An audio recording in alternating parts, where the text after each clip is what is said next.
자, 오늘 우리가 읽은 시편은 젊은 날에 다윗이 사울에게 쫓겨다녔을 때 그때 지었던 시편입니다. 그래서 오늘 표제어에도 보시면은 시편 그 142편이라고 옆에 되어 있는 그 옆에 구절에 보면 다윗이 굴에 있을 때에 지은 마스길 곧 기도 이렇게 되어 있죠.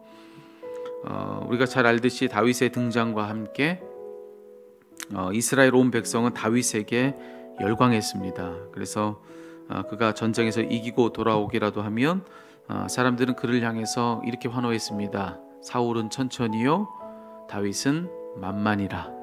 그 말은 사울 왕을 자극하기에 충분했습니다. 그의 시기심이 그의 안에 충만했을 것입니다. 그래서 결국 사울은 어떤 선택을 합니까? 자신의 가장 유능한 장수이고 자신의 충복인 다윗을 죽이기로 작정을 하는 것이죠. 그로 인해서 다윗은 이제 사울을 피해 도망다니는 그런 도망자의 신세가 되고 맙니다. 바로 그때 도망자의 한 사람이 되어서 사울을 피해 다녔을 때 그때 지어서 불렀던 노래 중 하나가 바로 오늘 시편이다, 이렇게 말씀을 드릴 수 있어요. 사울과 그의 군대를 피해 굴에 자신의 몸을 피해 있었을 때 불렀던 노래, 이제 그게 오늘 우리가 읽은 이 말씀이죠. 자, 그래서 그가 불렀던 이 노래의 가장 마지막 구절이 예사롭지 않게 들립니다. 앞서도 말했지만 지금 그는 지금 굴 안에 갇혀 있습니다. 그런데 그때의 그 굴은 아마 다윗에게는 한편으로는 피난처이기도 하고 또 다른 한편으로는 감옥과도 같은 그런 곳이었으리라 생각을 할 수가 있습니다. 왜 아니겠습니까? 지금 사울이 자신을 죽이려고 혈안이 되어서 코앞까지 지금 찾아온 거 아니겠습니까? 그러니 그런 그를 피해 지금 이 굴에 숨은 다윗에게는 이 굴이야말로 그에게 있어서 가장 든든한 피난처가 되는 것이죠. 자, 그런데 동시에 피난처이기도 한 이 굴은 또 어떤 의미냐? 지금 굴 밖에서 사울이 버티고 있어서 그 안에 숨은 다윗은 어떻겠습니까? 아무리 답답해도 그 굴 밖으로 한 발짝도 나올 수 없는 그런 상황이었을 것입니다. 그러니 처음에는 피난처였을 그곳이 그 후에는 그에게는 감옥처럼 느껴지는 그런 공간이기도 했을 것이다 라고 생각할 수가 있습니다.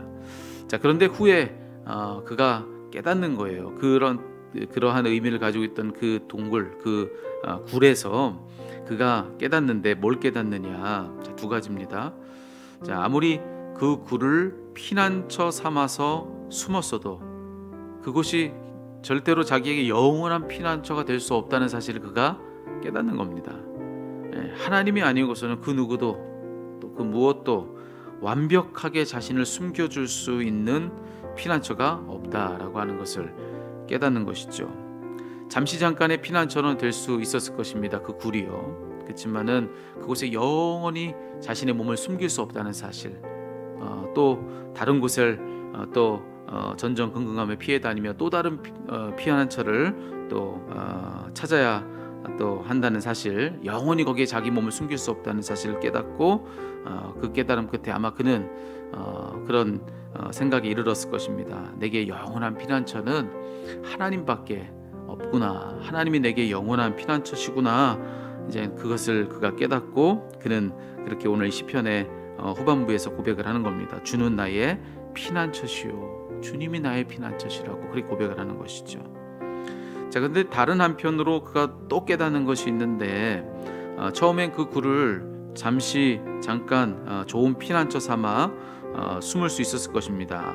앞서도 말했지만 그렇지만 그것이 영원한 피난처 될 수 없었겠지요. 이미 그 굴은 얼마간의 시간이 지나고 나서는 바로 감옥처럼 느껴지는 그런 곳이었다. 앞서도 여러분 그렇게 말씀드리지 않았습니까? 마치 간수와 같이 사울이 밖에서 딱 버티고 있고 그 속에서 숨소리도 내지 못한 채 숨어 있는 동안에 그 굴은 영락없이 감옥처럼 느껴졌을 것입니다. 그런데 그 순간에 또 그는 깨닫는 겁니다. 나를 진정 가두고 있는 것은 이 굴이 아니로구나. 이제 사울이 떠나고 나면은 이 굴은 더 이상 자기를 가두는 무언가가 절대로 될 수 없다는 것이죠. 하지만 사울이 떠나가도 여전히 나를 가두고 있는 것이 있는데 그게 뭐냐? 내 안에 있는 내 마음속 두려움, 불안함, 염려, 근심, 자 바로 그런 것들입니다. 사울이 떠나가도 여전히 자기는 그 안에 그런 것들 안에 갇혀 있는 것, 자신의 영혼이 스스로 만들어낸 그와 같은 감옥들에 갇혀 있다는 사실, 거기에 갇혀 있으면 사울이 떠나도 여전하다는 그것을 여기서 다윗은 깨닫게 되는 것이죠. 그래서 오늘 본문 제일 마지막 구절에서 그는 또 뭐라고 고백합니까? 내 영혼을 옥에서 이끌어내사 주의 이름을 감사하게 하소서라고 그렇게 얘기합니다. 나를 가두는 것이 이 옥이 아니라 이 두려움이고 이 염려고 이 불안이고 이 근심이니 아버지여 나를 이 옥에서 이끌어내사 내 영혼을 자유케 하소서라고 그렇게 그는 이 시편을 통해서 노래하고 있는 거 아니겠는가라고 하는 그런 묵상이 제게 있었습니다.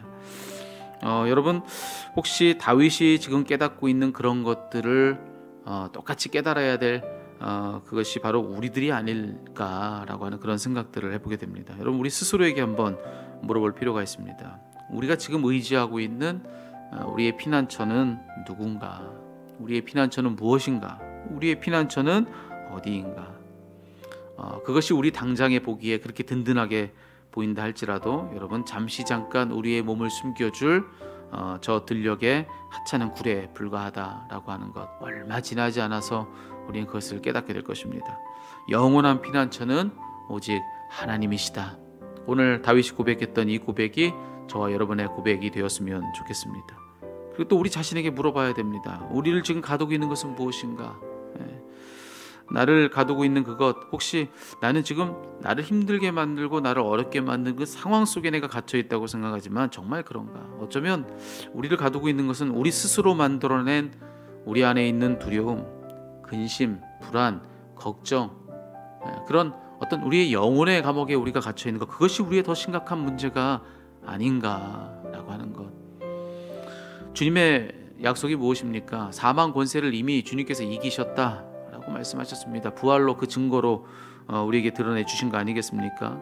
죽음, 모든 걱정의 끝인 죽음이 예수님에게서 이미 끝장났고 이미 주님이 승리하셨다고, 그 승리는 우리에게 믿음 가운데 주어진다고 약속해 주셨는데도 불구하고 우리는 이미 주님께서 이겨놓으신 그 모든 것들에 대해서 스스로 우리 스스로는 마치 진 사람처럼, 마치 패배한 자와 같이 스스로 만들어낸 그 불안과 두려움, 걱정, 근심 그 안에 가둔 채 그저 거기 그렇게 갇혀있는 죄수와 같이 있는 거 아니겠는가. 만약 그렇다고 한다면 여러분 우린 또 다윗의 깨달은 가운데 우리에게 필요한 고백이 무엇인지를 알아야 될 것입니다. 우리 상황이 우리에게서 벗어난다고 해서 여전히 내 안에 있는 두려움에 갇힌 채 그렇게 머물러 있는 것이 내 모습이라고 한다면 우리도 그의 고백이 필요한 것이죠. 주여 우리 영혼의 감옥에서 우리를 구원해 주소서. 나를 자유케 하시고 감사의 노래를 주께 부르게 하소서. 영혼의 감옥에 갇혀 있는 그게 내 문제라는 자각이 우리에게도 필요하다는 것입니다. 자, 오늘 다윗이 부르고 있는 이 노래를 이제 우리가 불렀으면 좋겠습니다. 첫 번째, 우리의 영혼의 감옥에서 우리를 건져 주소서. 두 번째, 영원한 피난처인 하나님의 품 안에서 구원과 돌봄을 얻게 하소서. 이 두 가지의 기도입니다. 오늘 우리가 하루를 살아가는 동안에는 이 두 가지의 고백이 우리 가운데 동일하게 있었으면 좋겠습니다. 첫 번째로 주여 우리를 영혼의 감옥에서 건지소서. 두 번째로 영원한 피난처이신 하나님의 품 안에서 구원과 돌봄을 얻게 하소서. 자, 우리 몸에 이상이 생기면 우리에겐 딱 두 가지가 필요합니다. 건강상 뭔가 문제가 생겼다면 필요한 건 딱 두 가지입니다. 하나, 첫 번째는 뭐냐? 우리의 진짜 문제가 뭔지 정확한 진단을 받는 것. 자, 두 번째, 또 필요한 건 이것입니다. 그 문제, 그 진단된 그 문제를 해결하기 위한 정확한 처방을 받는 것. 이 두 가지가 필요합니다. 이 둘이 없다면 몸은 절대로 회복될 수가 없는 것이죠. 자, 오늘 이 본문이 우리들에게 해주고 있는 것이 바로 그와 같습니다. 그 두 가지를 해주고 있는 것입니다. 자, 우리의 진짜 문제가 뭔지, 우리의 몸의 진짜 문제를 진단해 준다는 것이죠. 그것이 뭐냐? 우리를 지금 올가매고 있는 영혼의 감옥에 내가 갇혀 있는 것, 그것이 내 진짜 문제 아닌가? 이미 이 상황과 모든 형편은 주님께서 주장하셔서 해결되고 있는데 나는 나를 스스로 그 걱정과 근심, 두려움과 염려 속에 가두고 있는 것이 내 문제는 아닌가? 우리의 문제를 진단해 주시는 것, 정확한 진단. 자, 두 번째 정확한 처방은 뭡니까? 하나님이 바로 처방이다. 하나님이 피난처시다. 영원한 피난처. 우리 스스로 만들어 놓은 그 굴에 숨는 것, 거기에 답이 없다. 영원한 피난처이신 하나님께 숨는 것만이 우리의 답이다. 그것이 오늘 이 본문이 우리들에게 들려주고 있는 처방이다라고 하는 것입니다. 여러분의 삶에 대해서 어떤 진단과 어떤 처방을 가지고 살고 계십니까? 오늘 이 본문의 말씀과 같은 이와 같은 진단과 이 처방 안에서 우리의 모든 영육의 문제를 해결받는 저와 여러분 다 되시도록 우리 주님께서 오늘도 이 말씀을 주셨는데 이 말씀을 붙드는 우리 모두가 되기를 축복합니다.